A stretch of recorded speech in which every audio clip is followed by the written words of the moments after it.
Une année 2024 bien particulière pour le groupe de la Banque africaine de développement. L'institution célébrera cette année ses 60 ans d'existence, un parcours qui marque toute la résilience du continent africain. Si 2024 s'annonce pleine de promesses, c'est parce qu'en 2023, les dirigeants de la BAD ont posé les jalons d'une croissance avérée. Je pense que tout d'abord, c'est le soutien très fort des actionnaires de la banque. On est vraiment extrêmement très soutenu par les actionnaires de la banque.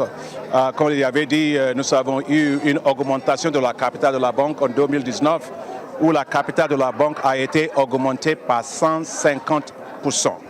Nous avons toutes les raisons de croire en l'Afrique, n'a cessé de rappeler le président du groupe de la BAD. Et il était important d'associer pleinement le corps diplomatique, mais aussi de les impliquer dans la mobilisation de nouveaux financements pour répondre aux grands défis du continent. Le Canada est fier d'avoir augmenté sa contribution.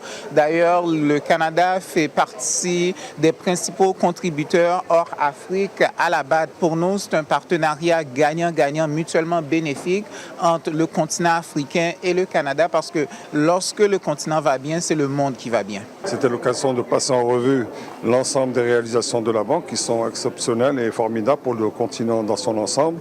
Quant au Maroc, comme vous le savez probablement, c'est le premier client de la Banque africaine de développement sur le continent. Beaucoup de projets majeurs au Maroc ont été réalisés grâce au soutien et au financement de la Banque africaine de développement. Relier l'Afrique, c'est aussi l'ambition de la BAD. Récemment, le pont reliant la Gambie au Sénégal a été inauguré, le projet du corridor Abidjan-Lagos est en cours, le corridor Lambito, autant d'exemples, mais aussi répondre aux défis énergétiques du continent, auquel la BAD consacre 87% de ses financements, et surtout la jeunesse, facteur de la nouvelle croissance économique.